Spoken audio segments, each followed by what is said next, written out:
Hey everybody, so I'm only 10 months behind on producing this video, but I figure better sooner than later.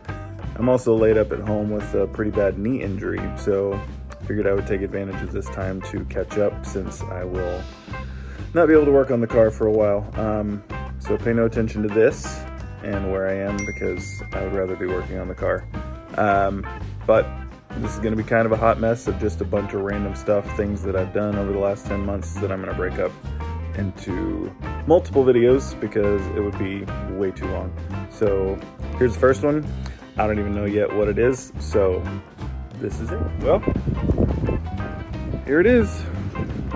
1936 slant back model 68. I couldn't wait, so I got a little ahead of the video, but just wanted to give you guys a walk around to see what mess I have gotten myself into. But it's gonna be fun. From the research I've done, this is not the correct flathead. It looks like potentially a 37. So still trying to figure that out. Been talking to some other guys who eat, sleep, and breathe this stuff, so they are filling me in on everything that I do not know about this engine. So this is where the real work is. So everything on the inside, basically the bottom 2 inches all the way in across the floor has got to be replaced. That is actually on its way. Trans clearly needs some love. Hopefully that's salvageable. Dash is complete, untouched, and then obviously ceiling is gonna have to be redone as well. I actually have glass. It came with glass except for front and back, so got a chunk of that. It's gonna need fender repair, a little bit here and there, but they're not terrible. I think that can be worked out. These are a little lumpy, but I think all that can be hammered out too. This is the worst spot. If I find better ones, I'll probably go that route. Usual rot, and I bought all these pieces to repair. Overall, pretty solid. Last registered in 57. So overall, it's in pretty good condition, all things considered, but it's definitely got a long way to go. So please join me. You can find me on Instagram as well under Rusty Resurrection Garage. Just a little easier to follow progress on that because I post there a lot more often. But at the end of this, I will have a time lapse of pulling the engine. It is ready to go. Just got to hook it up and yank it out. So I will catch you guys next time.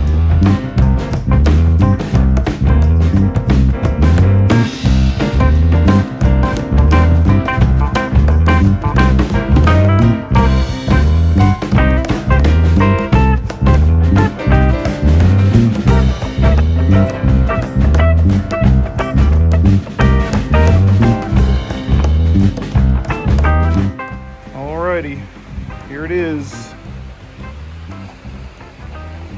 She is pretty rusty in there. There are quite a few chunks. So I'm sure this is a total strip down. Very unlikely that it's gonna free up and actually run, but that's okay. So we will see. I did notice some things that don't look quite right. I feel like the spark plug wire, tube wire, I feel like this bracket shouldn't be there. It looks like they were trying to clear the water neck. So some of this doesn't look right to me, but I don't know a lot about these, so we will see what all I discover as I do more research and talk to people who actually have a clue. So that is it for now.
thing up and see if there's any hope.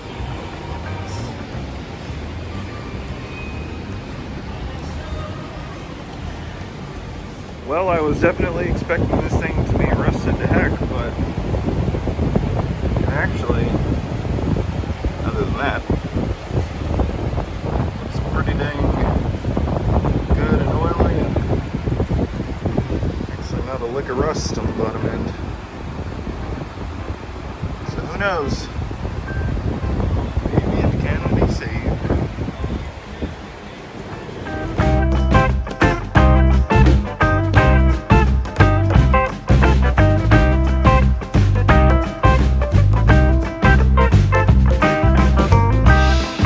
As you can see, I had high hopes for that motor, but the last couple of pictures made it pretty clear that this wasn't going to just be a revival of that motor.